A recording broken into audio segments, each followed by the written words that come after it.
Passion, purpose, possibilities. They're all right there. But sometimes we need a little push. And that's where SheSez comes in. Think of it as a master class taught by the world's most interesting women, sharing stories and ideas because girlfriends help each other. This is SheSez with Linda Grasso. Hello and welcome to SheSez. Today on the show, the tables turn as I move from host to guest. Over the last 6 months, I've had so many listeners email me and ask me to share my story, reinventions and all, the good, the bad, the ugly. And so today I'm going to do it. We've got with us veteran journalist Janine Sharell here to interview me. She's been an entertainment correspondent on CNN. She's been a producer on E! Entertainment Television. She produced a lot of the telecasts that you saw on Oscar Day just this past week. And she's also a friend, and she's agreed to come on and help me with this somewhat intimidating process, Janine. Well, you're in good hands. Don't worry. Don't worry. And I'm so thrilled to be here doing this. You're so flattered. Sweet. I'm sad we only have a half hour because, as you could see, I know. She's like, here, I'm going to ask you all these questions. I'm like, Janine, like, you need three to pinpoint. Look at me. I'm already controlling it, telling her what you need to ask me. So anyhow, thanks for coming. And now I can tell my story and everyone will know all the details. Yes. What would you like to know, Janine? Well, like they say in The Sound of Music, let's start at the very beginning. But I do want to start at the beginning. Give me a little bit of your background because I think that that's so important and so indicative of what kind of person you wind up being when you look back at where you came from. Sure. Well, I grew up in Maryland and I had two sisters and a brother, and I had a great childhood. You know, we grew up. Everything was my parents were together. My parents divorced when I was 10, and we moved. My mom took the kids and we moved away, and we actually moved into my grandmother's house. I went from living on basically a farm. It's not like we did have chickens or whatever. It wasn't a working farm. It was more that my dad had horses, and then we moved to suburban Maryland. We moved to Bethesda, Chevy Chase, and so that was really a little jarring to go from, being free to be you and me on a farm, barefoot with my, free life to, Bethesda Chevy Chase is a much more upscale suburban area. So that was a little shocking. We moved into my grandmother's house in Bethesda, and I grew up and graduated from high school there. And it was a fairly nice childhood, aside from my parents getting divorced. I mean, that's never a fun thing. But also being raised by a single mom at a time when there weren't many single moms raising children. Yeah. Now it's much more commonplace. It's so funny that you mentioned that because when I went to fourth grade at Woodacres Elementary, I'll never forget going, wow, I am the only person in my, I think there were 21 or 22 kids in my class. And I remember going, I felt ostracized, and I actually met another kid. Her name was Mary Kate Hook, and we became best friends because we were the only, later in junior high, we were like the only two people with, moms that were single. Mm-hmm. But it had to have given you, I would think, a lot of, confidence in knowing that you don't need a man. It's maybe not good to rely on a man. It's nice if there is one there, but it's also something you can do on your own. So look, that's a real adult, mentality that you come into. I think when you're older, maybe that was something subconscious that I learned when I was in high school. But when you're younger, you just want to be like everybody else. Yeah. And I did not want, I didn't want to talk about it. I didn't want to be known as the only person in, elementary school, my elementary school class. Yeah. And also just, I don't know that I would have articulated it this way, but I would have liked to have had a normal family. I mean, I know that looking back, and I, know that from sort of reflecting on it, that I would have loved to have had a father there. I look at my husband's life. His father was a huge presence in his life. My children have their father, huge presence. And I would have liked to have had that. Later, I thought I got that my mom was so powerful because she's, 22 years older than me. She had 4 kids by the time she was 30. She was single the year she turned 30. She left my dad, and she put herself through undergraduate and then got her master's degree, her MBA. Wow. She worked during the day and did that at night with 4 kids. Wow. I know. So that was a huge lesson for me and taught me the power of what one woman could do if she put her mind to it. That was very empowering to me. And I I sort of feel that today. Good role model. Ugh, amazing. Yeah. And always told me you can do anything you want. You can be anything. Was very encouraging no matter what I wanted to do. My grandmother as well. They just both thought, as all moms and grandmas do, that I was fabulous and the world was my oyster. And so I didn't believe that at all times, but I think I had that in the back of my head. So what was it that you did want to be and that you did, gravitate toward? Well, look, I mean, I tell my kids this now as they're, embarking on college. I don't know what to check the box that I want to major in. And I just tell them, it doesn't matter. You have no idea what you want to be. You're 18, you're 19, you're 20. Check any box. Just get in the college, take a bunch of courses and try to figure it out. I was very much the same way. However, I will say that when I was maybe in 11th or 12th grade in high school, I read Jessica Savage's biography. Did you read that, Janine? Because you're a journalist of the same era. I remember parts of it. Mm-hmm. And I can't remember what it was called. And I love 60 Minutes. My grandmother and I used to watch 60 Minutes. And I love Diane Sawyer. I read this biography of Jessica Savage's. And I've always been a writer. Like my mom saved all my, I would write huge letters from summer camp. And I loved writing. And I'm a super curious person. So I thought, wow, I would love to be Diane Sawyer or Jessica Savage and be able to ask all these questions. And, when I was younger, I was like, be on TV. I thought that would be very, very cool. But I went to college. I did not have that kind of confidence. I went to the college I got into that was the right distance from home, that my mom could afford with scholarships and loans and all that. I went to the University of Richmond and the communications department. It wasn't like going to the University of Florida where they have an awesome broadcasting department.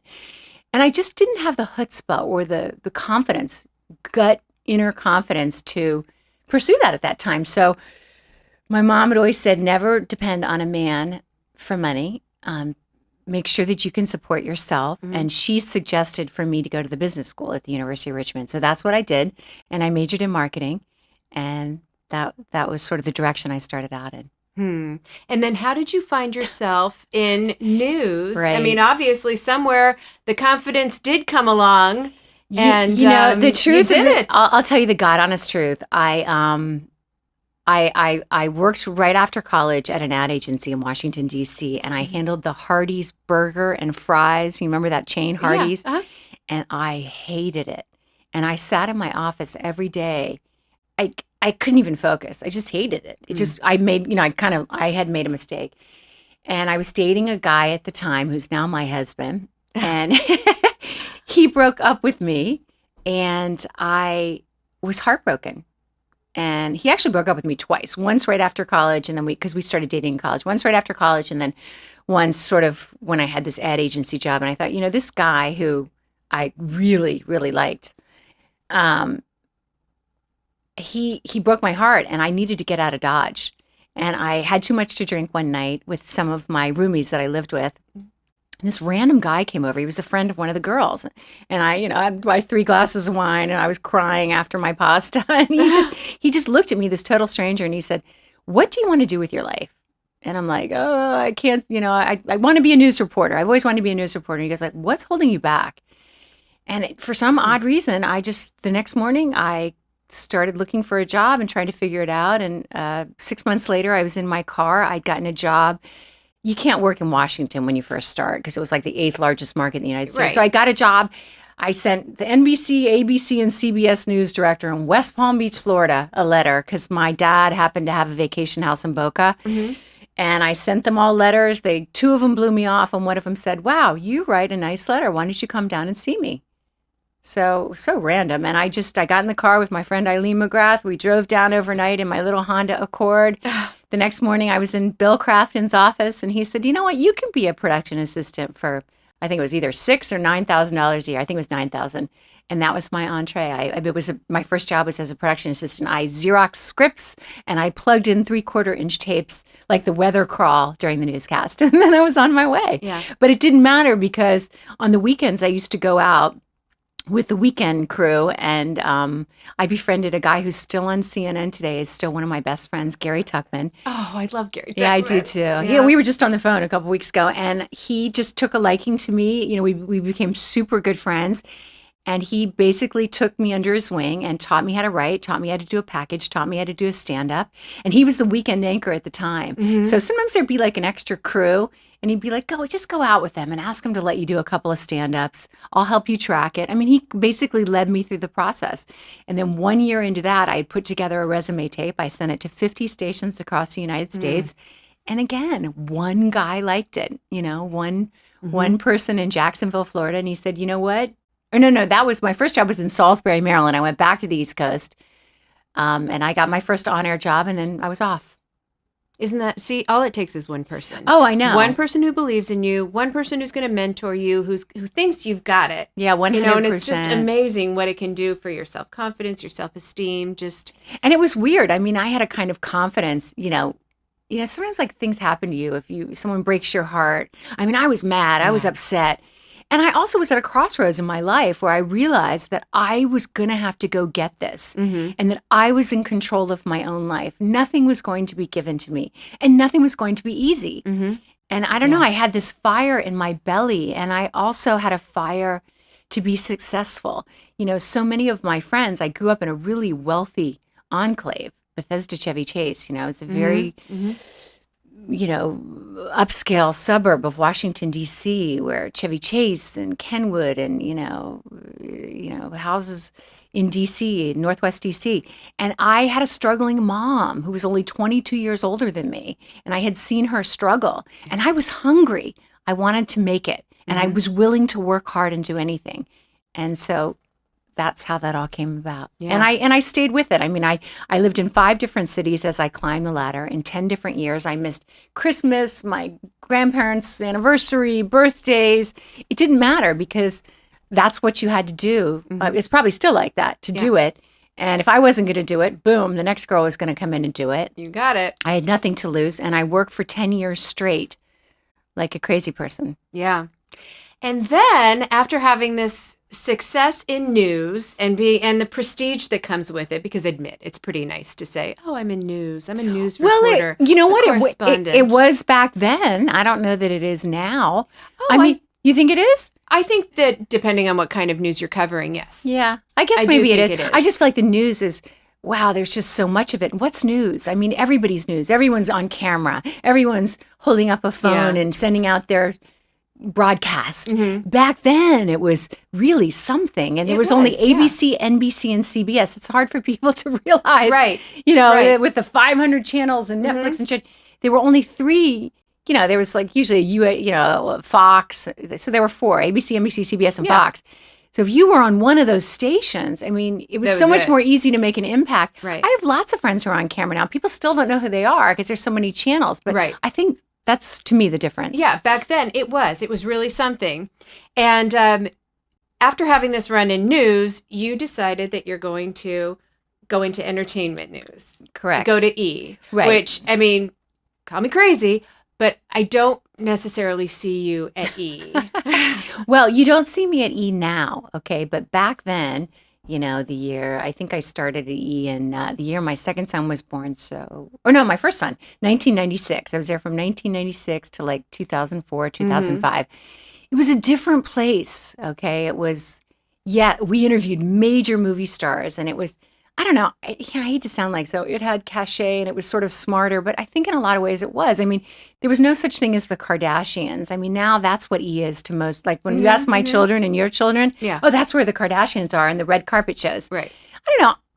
That was also the home of Talk Soup back when, John Henson and Greg Kinnear. And I don't know, it just seemed grander and smarter and more innovative. I'm sorry, I just don't call the maybe it's generational, but I don't call the Kardashian thing innovative. That's just not the word that comes to mind for me. And I just think that we interviewed major movie stars. Now it's a lot about reality stars and people who are famous for 5 seconds, wrestling people and that do kind of crazy things. And I don't know, it's just, to me, it's not as smart a place and it's not as innovative as a place. Look, they do what they do and good on them. But I was on a show called E! News. And I was sort of like there were several reporters on there. Some had news experience, some didn't. Some had producers. Some at some points were models. And, there were all kinds of people that came in as correspondents on that show. But I was sort of like a news reporter. And so I handled, I did trials and stuff. I covered live trials. And I did, silly stuff too. I'd go behind the scenes on shows and yuck, yuck, yuck, and laugh with the stars and get little silly quips. And it was what it was. It was a lot of fun. So I did wind up there. And it was a good gig. I was there for a long time. You were. And then you decided you're done. And and you walked away from it. What made you come to that decision? So it was it was sort of maybe threefold. One was that, to be honest with you, my husband had a big job at the time, and we had two kids. I'm trying to remember how old they were. Maybe like 4 and 6 or something like that. Uh-huh. And my husband was gone a lot. And, when he got home, he'd get home at 8 o'clock, 9 o'clock. He had meetings or dinners or whatever. And he traveled a lot. And I just felt like I wasn't ruling my roost. And I also felt like this time was passing me by, that they were only going to be little a certain amount of time. And then they were going to go. I never lived at home after I was 18. I don't know if you did, but I thought I get sort of calibrating. Well, I've got this much time, and I felt like I wanted the experience of being a stay-home mom. And look, I'll be honest with you, I was also passed up for a major promotion, and it just took the wind out of my sails. I really wanted it. Maybe it was an ego thing. Maybe it was that I wanted access to bigger stars. Maybe it was I was ready for a change in my job description. I pretty much had the same job for 7.5, 8 years. And it just took the wind out of my sails. And I had just signed a 3-year contract. Maybe I was a year into it. And I just went to my agent and I thought, you know what? I'm done here. I think it's time to move on. And I went to the people there, and they let me go. Was that an easy transition for you? You went from a job where there's a lot of recognition. People know you on TV. They know you in the grocery store. To go from that to then just coming home and you're with your kids. Yeah. So I'll be honest with you. The first year or two was a ball. I had worked, from when I was 20 to, I was almost 40. Yeah. Maybe I was 40. I was 39, 40. I can't remember. But I had never, ever done the kind of things that women do, with kids. And I never had that freedom to slow down and enjoy life. I was always on the go, running and gunning, always, going from one place to the next. And so for the first couple of years, it was fabulous. I took long vacations. I, went and volunteered at the school. I organized my drawers. All that kind of stuff. Say no more. You're just a mess when you're a working mom. Yeah, I organized my pantry. Little things like that gave me pleasure. And I was there for my kids who really, at that point, wanted me home.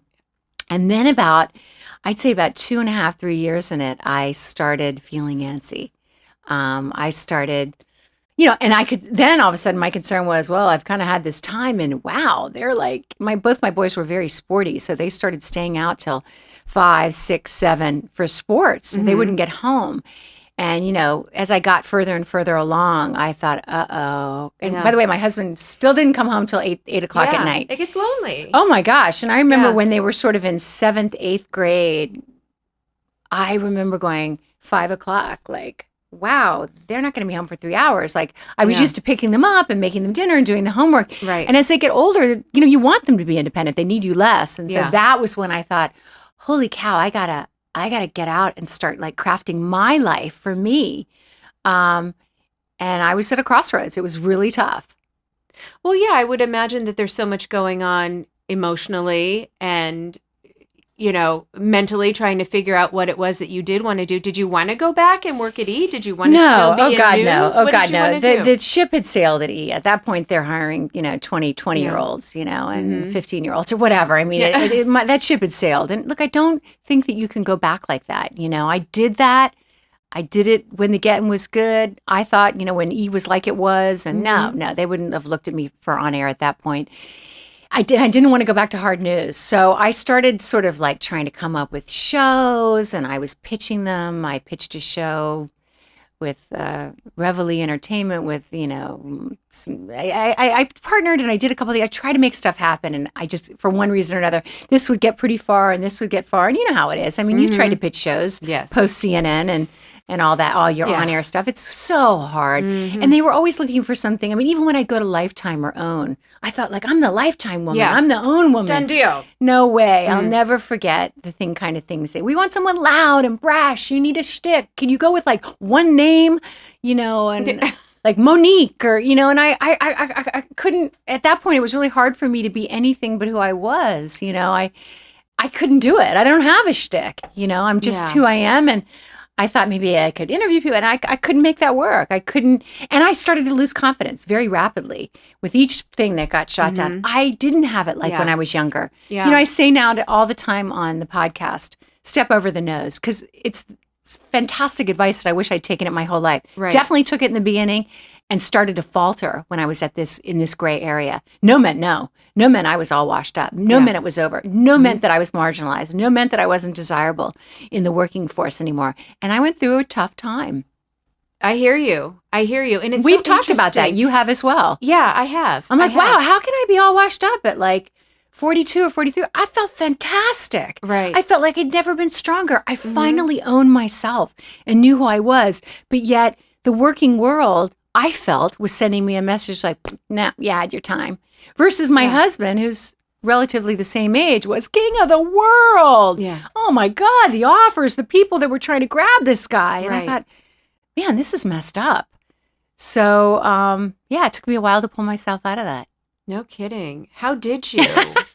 Well, it was a process, I ended up taking a job to kick off a magazine, like all you guys, most communities, whether you live in Washington, you have Washingtonian Bethesda, or San Francisco, you have San Francisco, or, Boulder Magazine, wherever you are, there are local magazines. And I took a job to kick off and start Ventura Boulevard Magazine, which is sort of the magazine that you read if you live in the San Fernando Valley, which for anyone who doesn't know, that's just a huge suburb of Los Angeles.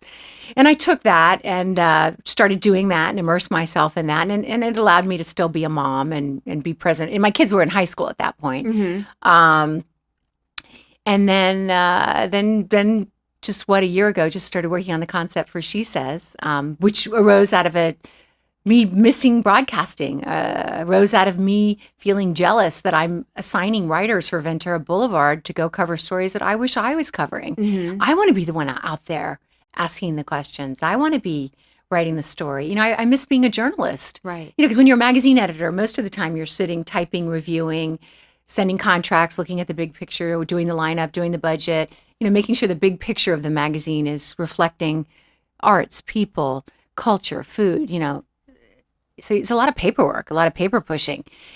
And I thought, I want to be out there. And so, and I just started missing doing something that I was creating, crafting. And I came up with SheSez, which was basically my fascination with this journey of life and women who are able to embrace the pivot, embrace change, and emerge successful and triumphant. So many women, even women in their 30s, okay, this isn't a post-40 thing. Right. Who've been doing something for 10 years or have been raising children. When you try to come out of that after a decade, it's really easy to get stuck. And I thought, what if we could use storytelling to share stories and tips of women who have done that? Women who have, like, how did they do it? If we could encourage women to use the stories as kind of like a master class to talk about how to do it. How do you overcome fear of failure? How do you overcome self-doubt? Come on, when you're like a mom for 10, 12 years, doesn't happen to all moms, but it happens to some moms, you can lose your mojo. Okay? And you get out in the working world and it's like, how do I make myself relevant? How do I make myself sort of confident? I know how to make dinner. I know how to multitask. I know how to drive my kids. I know how to, help them. Like, being a mom is masterful. But for some reason, when you're immersed in it, you sometimes feel like that's not relevant in the working world. And it is. And so I thought, if we could share stories of women who've done this successfully, wouldn't that be cool? It is cool. And I'm so happy that you're doing it, because I think that there are a lot of women, and like you said, it's not necessarily women in their 40s, 50s, and 60s, but younger women thinking, what am I going to do with my life? It's How can I true. do something where I'm happy and I'm fulfilled and I'm making money, and make that leap, that transition? When you decided to do it and go into podcasts, which is not really a world that we knew much about, were you scared? Did you ever think, Oh, like, yeah. is anyone going to listen to this? Oh my God, I was How am I going to get terrified. people to I come was on the terrified. show? I was terrified. But you know what? The truth is, I was terrified because I thought to myself, I don't really, I mean, I'm just being honest. I really don't relish the idea of being on camera anymore. It's not something I want to do, put my face out there. And it's not like I think I look horrible or anything, but I don't think I look like I, did. And I just don't really have a huge desire to see myself on camera anymore. I did when I was younger. Mhm. Not like I watched myself on TV or anything, but that was part of the power trip of the whole TV experience. Oh, absolutely. I love the podcasting thing because I was like, wow, I can go in and I can just talk and just be, not think about all that stuff, how my hair looks, what I'm wearing, all that stuff. But we decided to do it on camera just because you need the clip. Like, one thing that we could do was send the clips out via social media. It's a great promotional tool. It's hard to promote a podcast when it's just audio only. I mean, so everyone I talked to said, look, if you can do that and you feel comfortable, do it, But so we decided to do it, and I was terrified. I thought, no one is going to listen to this. And well, what if no one listens to it? What if I'm just like shouting out into a canyon? What if people are like, oh my God, did you see Linda Grasso on that podcast? Like, oh my, like, I just, I was afraid of judgment. Yeah. But at the end of the day, there was something inside me that said, I took out some of my best girlfriends. I took out Birdie Lifts and Pompan. I told my sister, I took out some people that I really respect their opinions, who would look me in the eye and say, I don't think you should do it. Like, think of something else. Or who would like know me, and like really smart women, and say, you've got to do this. And when I took out my peeps, my girlfriends, they looked me straight in the eye and said, you've got to do this. Do it. And I just decided to face my fears and my self-doubt and do it. And at the end of the day, I kind of do feel like, even if it flops, even if no one listens, even if people do judge, like, get that girl off the air or whatever, it feels right to me. It really feels true to who I am now and what I want to be doing and what I think is important. And I'm a big believer in the self-empowerment category for females. I don't have daughters, but I have a lot of nieces. And, some of them are in their 20s. And they're not like us, Janine. We were like, I just want to make enough money to get by and maybe have a few kids and be successful. And then later I'm going to think about like having it all and what I want and job satisfaction. Yeah. You know what? My nieces in their mid-20s, they're already thinking about it. They listen to SheSez because they're like, I want to learn from these women how to do it. Because by the time I'm 35, I want a job that I love. I want to be a CEO. I want to be running the show. I want my own. So they own it in a way that we didn't, because we couldn't sort of see that. And they see it and they want it. And it's been one of the most gratifying things of this whole thing is seeing the younger women say, wow, I love hearing about that. I love hearing from, all the women, how they did this, and man, that makes me think I could do it too. And we get into the nuts and bolts on SheSez. I don't have any of the women come on and do PR posturing. I'm great. It was so easy. I was already in a whole PR-filled business where people are trying to give messages. The only messages here are messages of truth and how to, and, messages from the heart about, how you did that, what your fears were. And I don't do like the BS cocktail chit chat, that everyone's posturing. Right. And so it's been really gratifying. Yeah. And it's so raw and it's so real. And these women really do address their vulnerabilities and their fears in getting into different businesses. And I think that it's so wonderful that you're bringing that out and having people share stories, because all we see is the success on the outside. Yeah. And you don't see that somebody had to give up their 5-bedroom house and move into an apartment and doesn't have a washing machine and is going to the laundromat because she's living out her dream. And, it's the sacrifices that women make are enormous. And that you're shedding a light on that, I think is very important, so that people know that it isn't something that comes easy, but it's something that if you want it, you work for it. And you change your life in order to accommodate for that. And just the commonalities in women. I mean, we've had really successful, really powerful women on the show. They too have felt self-doubt. They too have felt fear of failure. They too have felt all washed up. And a lot of the women, as you know, have come on, have been stay-home moms for a while. Yeah. They had a big honking career. They took a step back. They did what I consider the most important job in the world. They raised their children. And then they had to sort of come out of it and figure out the next chapter. And they experienced all that, and they did it. And they did it in a huge way. And then, by the way, sometimes people say to me, oh, well, are you just having like super successful entrepreneurs who sold their company for hundreds of millions of dollars? No. One of the women that I just had on was one of the most downloaded episodes and one of the most sort of beautiful episodes to me, a woman who lost her husband in a helicopter crash, rolled up her sleeve to all the doubters who said, no, you can't do this. You're just a stay-home mommy. You never went to college. She took over the company. She's now CEO. She falls in love again, thinks she's met the man she's going to marry, and he gets killed in a motorcycle crash. Who loses two loves of their lives, right? Right. But her story was what I said, overcoming tragedy, but also something incredibly beautiful. And it's how she healed from that. You know how she healed from that? You haven't listened to this one yet. She healed through service. Simple acts of giving back.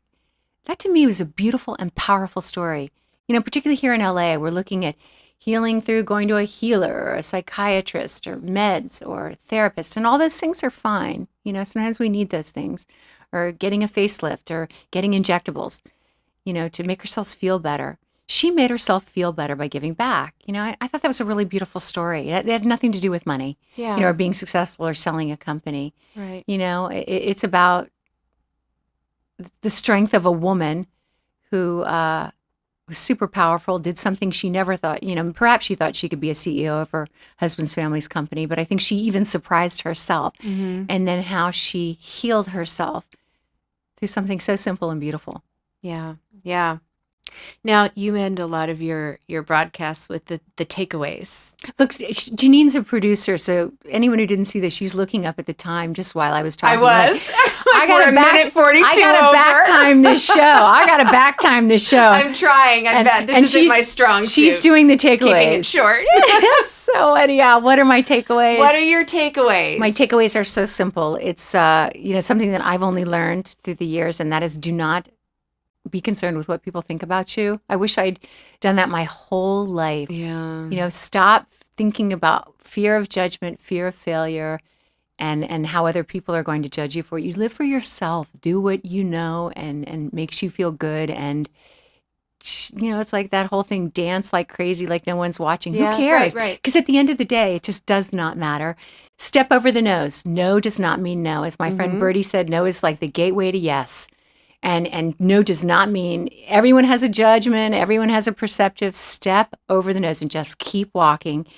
And the other thing is embrace who you truly are. It's taken me a long time to figure that out, wanting to craft yourself into someone else, or I wish I was this way. You know what? This is who I am.